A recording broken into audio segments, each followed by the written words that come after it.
السلام علیکم ورحمۃ اللہ وبرکاتہ۔ اعوذ باللہ السمیع العلیم من الشیطان الرجیم من ہمزہ ونفخہ ونفثہ۔ بسم اللہ الرحمن الرحیم۔ وقل رب ادخلنی مدخل صدق واخرجنی مخرج صدق واجعل لی من لدنک سلطانا نصیرا۔ وقل جاء الحق وزهق الباطل ان الباطل کان زہوقا۔ اور اے نبی صلی اللہ علیہ وسلم آپ کہیے، آپ اپنے رب سے دعا کیجئے کہ اے میرے رب مجھے جہاں لے جا اچھی طرح لے جا، اور جہاں سے نکال اچھی طرح نکال، اور میرے لیے اپنے پاس سے غلبہ اور امداد مقرر فرما دے۔ اے نبی صلی اللہ علیہ وسلم آپ کہہ دیجئے کہ حق آ گیا اور باطل مٹ گیا، بے شک باطل تو مٹنے ہی والا ہے۔ محترم سامعین کرام، سورہ بنی اسرائیل سورہ نمبر 17 اور اسی صورت سے آیت نمبر 80 اور 81، یہ دو آیات آپ کے سامنے تلاوت کی گئیں۔ الحمدللہ، بفضل اللہ، بعون اللہ، بتوفیق اللہ، دونوں آیتوں کا ترجمہ بھی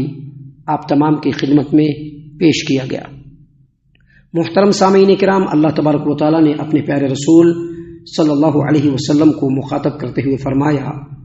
وقل رب ادخلنی مدخل صدق واخرجنی مخرج صدق۔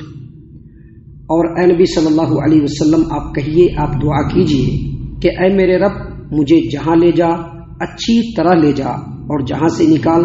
اچھی طرح نکال۔ واجعل لی من لدنک سلطانا نصیرا، اور میرے لیے اپنے پاس سے غلبہ اور قوت عطا فرما دے۔ محترم سامعین کرام،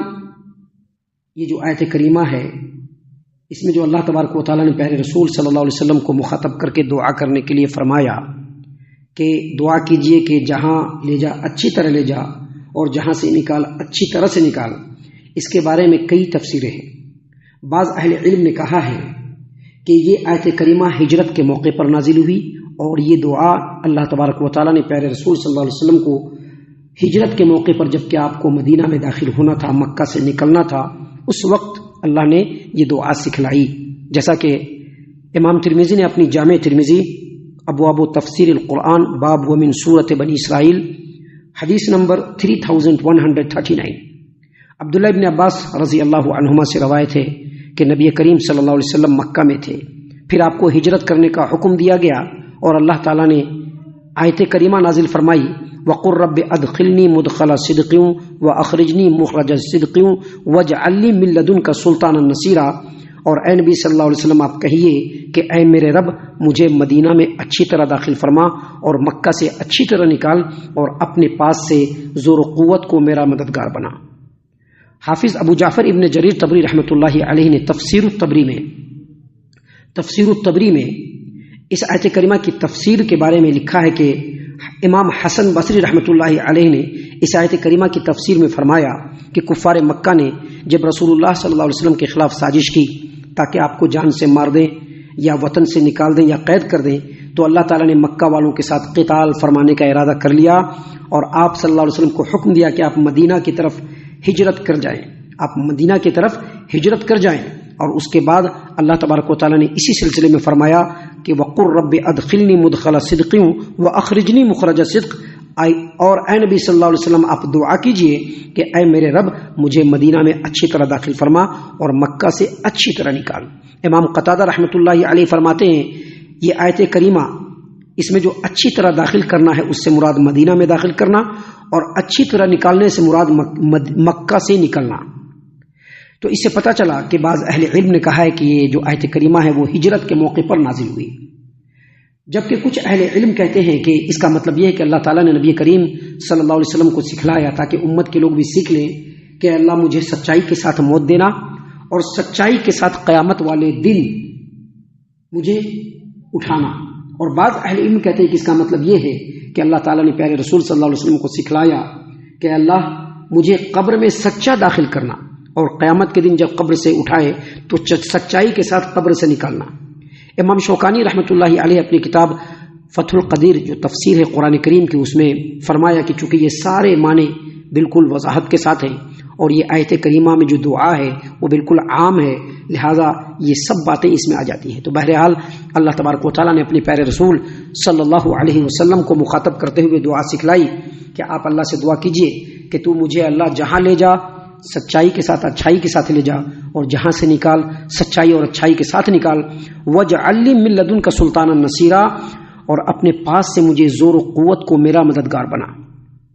اس کی تفسیر میں یعنی جو آیت کریم کا جو یہ ٹکڑا ہے وَاجْعَلْ لِي مِن لَّدُنْكَ سُلْطَانًا نَصِيرًا، اور اپنے پاس سے زور و قوت کو میرا مددگار بنا، اس کی تفسیر میں امام حسن بصری رحمۃ اللہ علیہ نے کہا ہے کہ آپ کے رب نے آپ سے وعدہ فرمایا کہ وہ ایران اور روم سے عزت اور بادشاہت کو چھین کر آپ کو عطا فرما دے گا۔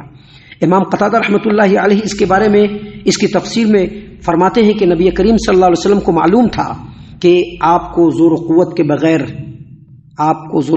بغیر اس میں کام نہیں چل سکتا، اس لیے آپ نے اللہ تعالیٰ سے دعا کی۔ آپ نے اللہ تعالیٰ کی کتاب، اللہ تعالیٰ کی حدود، اللہ تعالیٰ کے فرائض اور اللہ تعالیٰ کے دین کے اقامت کے لیے زور اور قوت کا سوال کیا اور اللہ سے دعا کیا۔ زور و قوت بھی اللہ تعالیٰ کی رحمت ہے جس سے اس نے اپنے بندوں کو نوازا ہے۔ اگر زور و قوت نہ ہو تو جو طاقتور ہیں، جو پاور والے ہیں، جو ظالم و جابر ہیں، وہ کمزوروں کو دبا دیں گے، نیست و نابود کر دیں گے۔ لہذا دشمنوں، مخالفوں اور ظالموں کی سرکوبی کے لیے، ان کو پسپا رکھنے کے لیے ضروری ہے کہ حق کے ساتھ ساتھ انسان کو قوت، زور اور غلبہ بھی نصیب ہو، اور یہ اللہ دے سکتا ہے۔ اللہ تعالیٰ نے قرآن کریم سورہ حدید آیت نمبر 25 میں فرمایا وَلَقَدْ أَرْسَلْنَا رُسُلَنَا بِالْبَيِّنَاتِ وَأَنزَلْنَا مَعَهُمُ الْكِتَابَ وَالْمِيزَانَ لِيَقُومَ النَّاسُ بِالْقِسْطِ وَأَنزَلْنَا الْحَدِيدَ، البتہ تحقیق ہم نے رسولوں کو کھلی نشانیاں دے کر بھیجا، ان پر کتابیں نازل فرمائی اور میزان عدل یعنی عدل و انصاف کے قاعدے کو نازل کیا تاکہ لوگوں پر انصاف قائم رہے، اور ہم نے لوہے کو نازل فرمایا تاکہ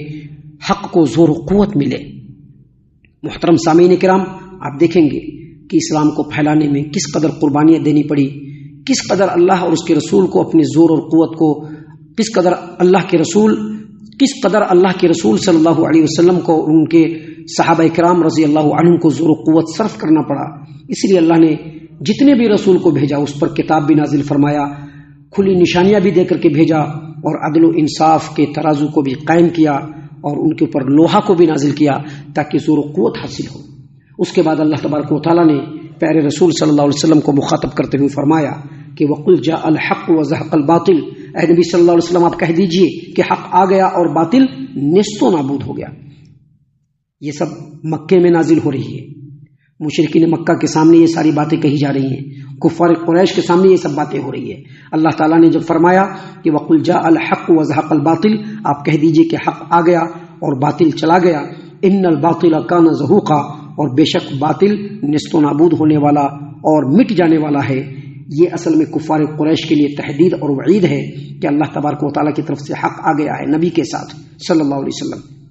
حق ان کی طرف آ گیا تھا جس میں کوئی شک نہیں، اور وہ اس کا مقابلہ نہیں کر سکتے تھے۔ اللہ تعالیٰ نے اپنے رسول پیارے رسول صلی اللہ علیہ وسلم کو قرآن، ایمان اور علم نافع کے ساتھ مبعوث فرمایا۔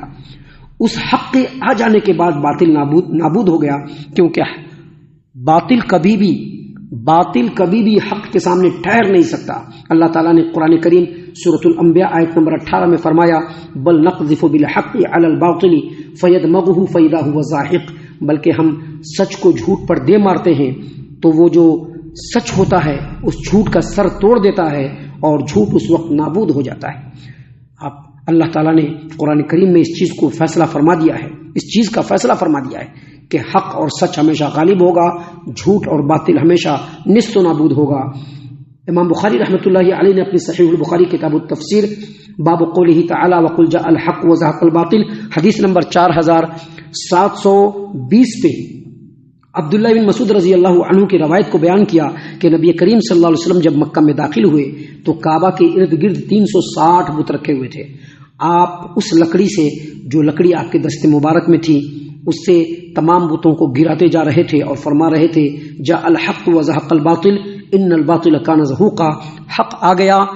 باطل نیست و نابود ہو گیا، اور باطل کو تو نیست و نابود ہونا ہی ہے، باطل تو نیست و نابود ہونے ہی والا ہے۔ اللہ تعالیٰ نے قرآن کریم سورہ سبا آیت نمبر 49 میں فرمایا جاء الحق وما یبدئ الباطل وما یعید، حق آ چکا، باطل نہ تو پہلے ابھرا اور نہ آگے بھی کبھی ابھرے گا، لوٹے گا۔ محترم سامعین اکرام، یہ آیات ہیں جو اللہ تبارک و تعالیٰ نے ہم لوگوں کی ہدایت و رہنمائی کے لیے نازل فرمائے ہیں۔ ان آیتوں سے پتہ چلتا ہے کہ حق ہمیشہ غالب رہے گا، اللہ تعالیٰ حق کو ہمیشہ غالب رکھے گا، لہٰذا ہر انسان کو، ہر مسلمان کو چاہیے کہ وہ حق کو تلاش کرے، حق کو سمجھے اور حق کے اوپر عمل کرے، اور حق اللہ کے کلام میں ہے، حق نبی کی تعلیم میں ہے۔ ہم اللہ سے دعا کرتے ہیں کہ اللہ تعالیٰ ہم تمام کو ان تمام باتوں کے اوپر خوب غور و فکر اور تدبر کرنے کے ساتھ ساتھ ان باتوں کے اوپر عمل کرنے کی بھی توفیق عطا فرمائے، آمین۔ اللہ تعالیٰ ہم تمام کو صحیح معنوں میں پکا سچا مومن مسلمان بنائے، اللہ اور اس کے رسول صلی اللہ علیہ وسلم کی اطاعت و فرما برداری کرنے والا بنائے، صحابہ کرام رضی اللہ عنہم کے طریقے پر چلنے والا بنائے، جنت الفردوس میں جگہ عطا فرمائے۔ اے اللہ ہم تمام کو جہنم سے پناہ دے، اے رب العالمین ہم تمام کو جہنم سے پناہ دے، اے مالک الملک ہم تمام کو جہنم سے پناہ دے، آمین یا رب العالمین۔ وما علینا الا البلاغ المبین۔ تبارك الذي نزل الفرقان على عبده ليكون للعالمين نذيرا